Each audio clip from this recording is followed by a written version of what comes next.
Hi, I'm Gary, and this is EV Musings, a podcast about renewables, electric vehicles, and things that are interesting to electric vehicle owners. On the show today, we'll be looking at what to do the first time you charge your new electric vehicle to ensure it's a success.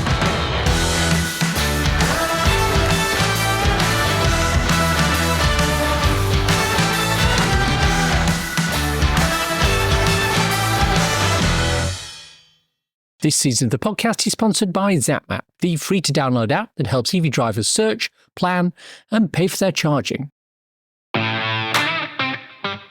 Before we start, I wanted to say that I hope you enjoyed last week's episode. It's an important topic. I think we did it justice. Let me know if you think I missed anything. info@evmusings.com.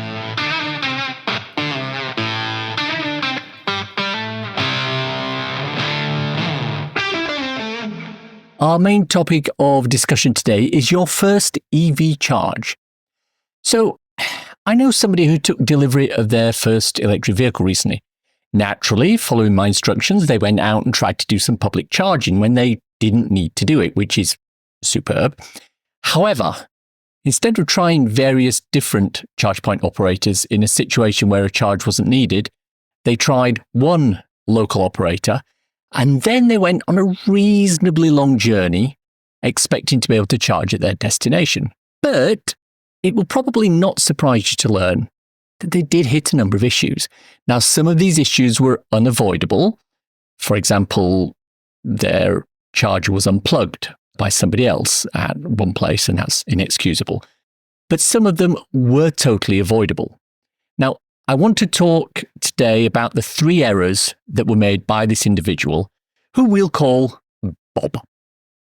Now, I'm not doing this to shame Bob or anyone who's been in a similar situation. I'm doing this because there is a feeling amongst the general public, I believe, that the transition from internal combustion engine to electric should be totally seamless. But to those who say, we shouldn't need training on how to drive an EV, I would ask, how many of you needed training when you went from coal-fired heating your houses to a gas boiler with a thermostat, a pilot light, and a heating schedule? How many ran your boiler at a high flow temperature for years, wasting energy and increasing your bills because nobody told you? Or phones. How many of you went right from an indestructible Nokia phone with physical buttons and a small screen to a smartphone with no buttons and a huge screen and the need to get out and download things from the App Store? How many did that without training? Who made that transition seamlessly? Very few of us did, I believe. You had to learn about things like mobile data, nano SIMs, app stores, iCloud accounts, Google Play.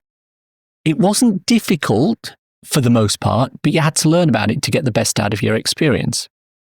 Or even internal combustion engine cars themselves. You had to be taught how to drive them. You had to be taught how to refuel them. Nobody knows how to use a petrol pump perfectly first time out. You learn by watching others do it. And we still get hundreds of thousands of people putting diesel in petrol cars and vice versa every year. So it's not that straightforward. So with that in mind, let's start. The first error Bob made was he didn't download Zapmap. Well, actually, that's not true. He did download Zapmap because his wife knew about the app, but he didn't use it appropriately. One of the features of Zapmap is the ability to check the charges where you're going and check the live status where available. Now, Bob visited 3 different charging locations to find that the chargers weren't working. A quick glance at Zapmap would have ensured that this didn't happen. Now, secondly, Bob didn't filter the charges. Now, it's a rookie mistake to assume that all chargers are created equal, or equally, to be precise.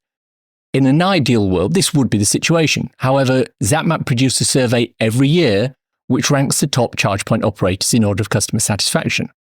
The rookie mistake that Bob made was that he didn't filter out all those in the bottom 5 of that list. As a result, Bob ended up going to a Genie Point charger, which was, of course, not working. Now, make sure that you have a filter which selects only the reliable charge point operators. The top 5 or 6 can be found on the annual Zapmap customer survey results. The link to last year's results are in the show notes. And 3, Bob downloaded lots and lots of apps.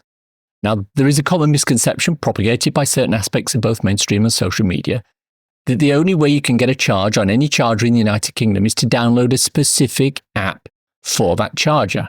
Now, this is both inaccurate and misleading. Yes, most of the main charge point operators have an app that you can use to start and stop the charges. My personal favourites, Osprey and Instavolt, both have apps. However, I rarely use them. And we talked about apps in episode 221 at the beginning of the season. Now, the reason I rarely use apps is because the vast majority of public rapid chargers allow you to start and stop using the contactless card.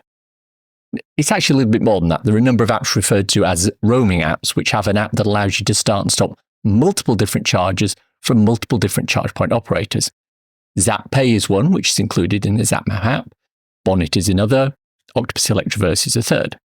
Now, with just these apps, you can start the vast majority of chargers on the UK network.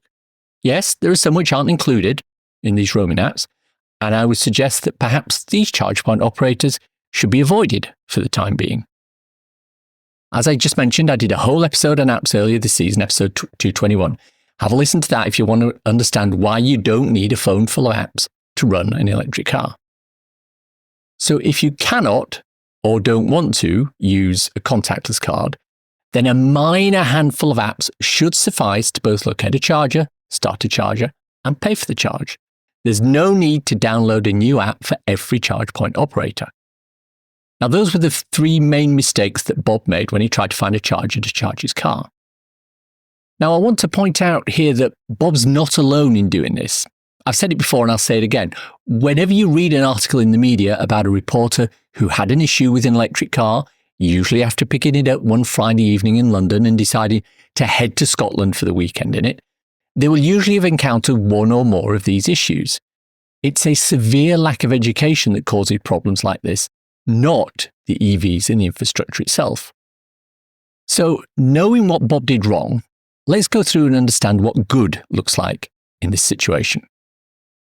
The first thing you should do, as I have said on several episodes of this podcast, is to try your first public charge when you're in a low-stress situation. That means when you don't actually need a charge. You need to be above about 50% state of charge on the battery. The next thing you need to do is work out where you are going to actually do the charge itself. And to do that, we need some guidelines. So install Zapmap on your phone, open it up, go into the filter section and do the following. Slide the power type bar across until it highlights those chargers which have a power rating of 50 kilowatts or higher. This ensures that you're just looking for rapid chargers, not the slower AC chargers, and we'll look at those later. Then go into the network section in the filters and select only those that are in the top half of the Zapmap customer satisfaction list. They're there for a reason. Hit the apply button and your filter will become active. Now, quick sidebar. This might be a controversial thing to say, especially if your local chargers are mostly from those in the bottom half of the list. But if you want reliable chargers that tend to work first time, every time, those are the ones you need to go for. Now, you may have a legitimate reason for wanting to use one of the lower rated CPOs. Perhaps your company has an agreement with them or something similar. That's fine. Even the lower rated ones have chargers that work from time to time, or maybe even all the time. But on the whole, they're rated low for a reason. Remember that. The other good thing about choosing these operators that are in the top half of the list is that you can use them without needing to download apps. They'll all accept contactless. Now, does this mean you shouldn't download the apps? No, of course not. Some operators allow you to get discounts if you stop using their apps, and we'll look at things like this shortly. For now, we're going to go and use contactless. Next thing you need to do is find one of the chargers that have been filtered to show you and click on it. Check the number of units it says are available. It'll show you a little icon with two numbers separated by a slash. It might say 3/4 or 5/6 or 8/8. These are the number of available units at the time that you're checking. If there are units available, drive to the site and park at one of the available units. Open the charging flap. On your vehicle, plug the connector in. This should be the big connector with the two round pins at the bottom, and not the one that looks like the cable provided with your car for home charging. If you run a car that needs CHAdeMO charging, this will usually be a round connector with two large round plugs in the middle. It'll normally be blue in colour, but not always. Once the cable's connected, go to the unit. This is where the fun starts. Every manufacturer and every charge point operator will have slightly different next steps depending on the type of unit you're using. The first thing to do usually is to find the contactless card reader. This will probably be attached to the unit somewhere on the side near the screen. In new units, it may be integrated into the unit. Swipe or tap your bank card on the reader and watch the screen. Follow the instructions. Charge. It's that simple. But, of course, the devil is in the details. Let's talk about pre-authorization. Just like when you used to fill up with petrol, the bank will block an amount of money from your account to ensure that you have enough money to pay. Unlike petrol pumps, where the amount is normally £99, the amount will vary depending on the charge point operator you're using. It can go from as little as £1 pre-authorization with the GridServe, right up to £60 with BP Pulse. In theory, this amount never leaves your account. It's just ring-fenced to ensure that you can pay. When the charge is finished, the pre-authorization is removed from the ring fence and placed back in your accounts. Now, in practice, different things happen at different operators at the moment. Some physically take the money and then refund it. Some ring fence it and return it immediately. Some ring fence it and return it within a set period of time. Now, I did hear a horror story of one person who used a charge point operator, not in the top half of the customer survey list, and they were unable to actually charge at a particular site. The ring fence money was kept ring fenced for over 30 days, and she actually had to call the company to get them to physically release it. Now, the whole area of pre-authorizations, etc., it's a bit of a minefield, and we'll talk about this in an upcoming episode this season when we cover payments in general. The other aspect of this is that some units recognize which cable you're using and will start the charger once the payment has been pre-authorized. Other ones, usually those that permit multiple vehicles to charge at one unit, need you to select which cable you're using. This will be displayed on the screen and you'll have to select the appropriate one. Make sure you choose the right one or your car won't charge. So now comes the fun bit for you. Your car's charging, you've got a little bit of time to kill, go to the loo, grab a coffee, etc. But at some point, you're going to need to stop your charge. Usually, you can do this one of two ways. On some chargers, there's a button on the screen which allows you to stop the charge. Now, big flashing warning light here. This isn't the big red emergency stop button that you'll find on a lot of units. Don't press this one at all, unless there's a genuine emergency such as an electrical short circuit or a fire or something similar. The emergency stop button should never be used to actually stop a car from charging in normal circumstances. If you're on an ABB unit, which is generally the type that companies such as GridServe use, these will usually have a stop button on the screen. Now, this is really convenient. However, it does mean that anybody can stop your charge without your knowledge, which can be a bit of a problem. Anecdotally, I am aware of someone who pulled up to a bank of GridServe chargers and walked down the length of them, pushing the stop button on every screen to terminate the charging sessions. Then he got back into his petrol car and drove away. No reason, just because he could. However, on most other units, you will have to present the payment card to the reader again. This will confirm that it's you doing this, and the unit will stop. Remove the cable, put it back into its holster, close your charging flap, and go. Now, of course, that's the ideal world. There are several things that can go wrong with this process, but as a whole, it's probably the least complex way of starting and stopping a charge. There are other ways, and we'll look at those in a little while. But let's also talk about AC charging. That's the slower charging similar to what you do if you can charge at home. It's also known, ironically, as fast charging, and it relates to charge speeds of up to 22 kilowatts, although 7 kilowatts and 11 kilowatts are usually the most common. You'll pretty easily recognize an AC charger. With a small number of exceptions, it won't have its own cable. There is a charge point operator based primarily in Oxford called Easy Charge, who provide AC chargers that look just like rapid chargers. They've got big units with screens and cables, but they're actually AC chargers. They're great units, but they do make my job of explaining this a little bit more difficult. The key thing about AC chargers is that they take a lot longer to charge than rapid chargers, and they generally don't allow you to pay by contactless. There are a number of exceptions, and if you're listening to this several years into the future, I hope the situation has changed and standalone contactless terminals have been installed everywhere to allow payment at multiple AC charge posts.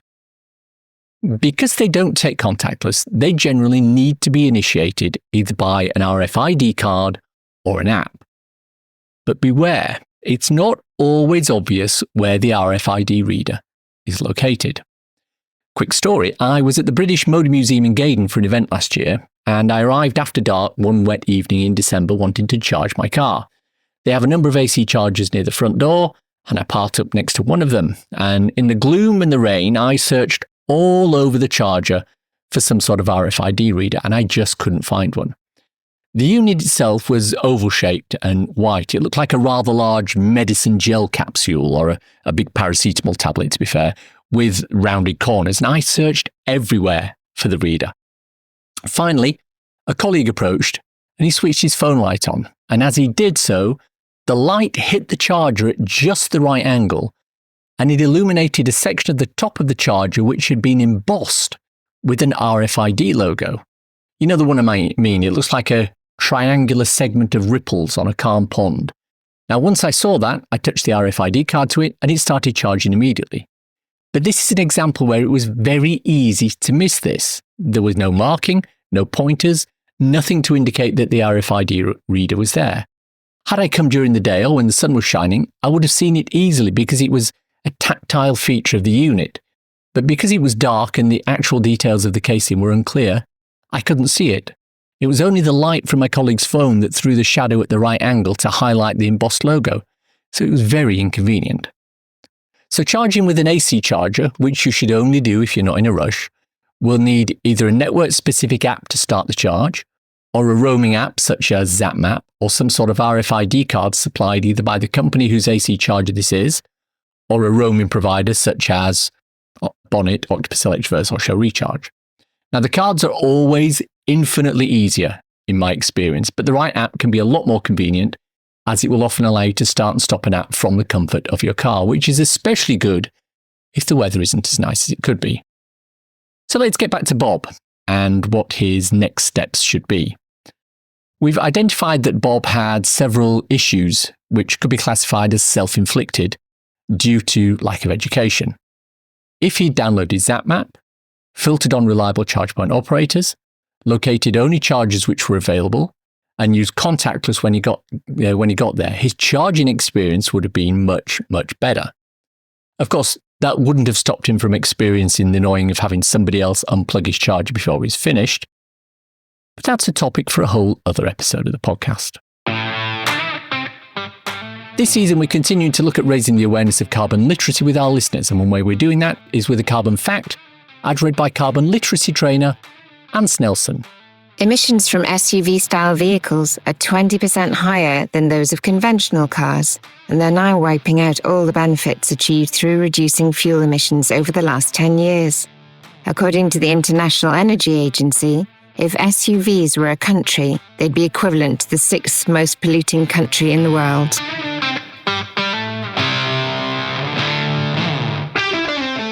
It's time for a cool EV or renewable thing to share with your listeners. We're big fans of micro EVs here on the show, and I got to drive the Microlino earlier this year at an EV conference, and it was a lot of fun.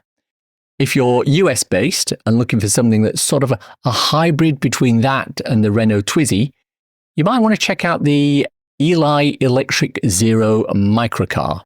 It's a fully enclosed low-speed electric vehicle, LSEV, or a neighborhood electric vehicle, NEV, or a short commute vehicle, SCEV, or electric microcar, however you want to refer to it, with a range of around 90 miles and a top speed of 25 miles an hour. Now, that might sound a bit useless, but considering the average daily drive in the US is well under 90 miles, and urban traffic limits speed to not much more than the 25 miles an hour the Zero can reach, you might be onto something.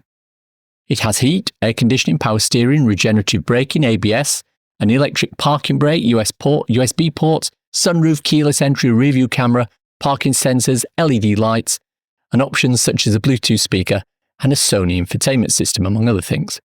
The base model is priced starting at $11,990, with the Zero Plus model offering features such as a vegan leather interior and more at a slightly higher price point. What do you reckon? A bargain or not worth it? The EV Musings podcast is sponsored by Zapmap, the go-to app for EV drivers in the UK, which helps EV drivers search, plan, and pay for their charging. Zapmap is free to download and use, with Zapmap Premium providing enhanced features which include using Zapmap in-car, on CarPlay or Android Auto, and helping with charging costs with both a pricing filter and a 5% discount on charging. I hope you enjoyed listening to today's show. If you have any thoughts, comments, criticisms, or other general messages to pass on to me, I can be reached at info@evmusings.com. On the socials, I'm on Twitter or X at MusingsEV. I'm also on Instagram at EV Musings, where I post short videos and podcast extracts regularly. Why not follow me there? Thanks to everyone who supports me through Patreon on a monthly basis and through coffee.com on an ad hoc one. If you enjoyed this episode, why not buy me a coffee? Go to coffee.com/EVmusings and you can do just that. ko-fi.com/EVmusings. Takes Apple Pay too. Regular listeners will know about my 2 ebooks, So You've Gone Electric and So You've Gone Renewable. They're 99p each or equivalent, and you can get them on Amazon. Check out the links in the show notes for more information, as well as a link to my regular EV Musings newsletter and associated articles. Now, I know you're probably driving or walking or jogging right now as you listen, but if you can remember and you enjoyed this episode, drop me a review in iTunes, please. It really helps me out. If you've reached this part of the podcast and are still listening, thank you. Why not let me know you've got to this point by tweeting me at MusingsEV with the words, Charging Virgins, hashtag if you know, nothing else. Thanks as always to my co-founder Simon. He's often told me he struggles with new technology. At his heart, he's an old-fashioned, sleeve-rolled-up, oily hands mechanic type. So whenever anything advanced, or newfangled as he likes to refer to it, comes along, he's always hesitant to be an early adopter. Sometimes he just doesn't see the sense in it. If it ain't broke, don't fix it. How many of you went right from an indestructible Nokia phone with physical buttons and a small screen to a smartphone with no buttons and a huge screen? Thanks for listening. Bye.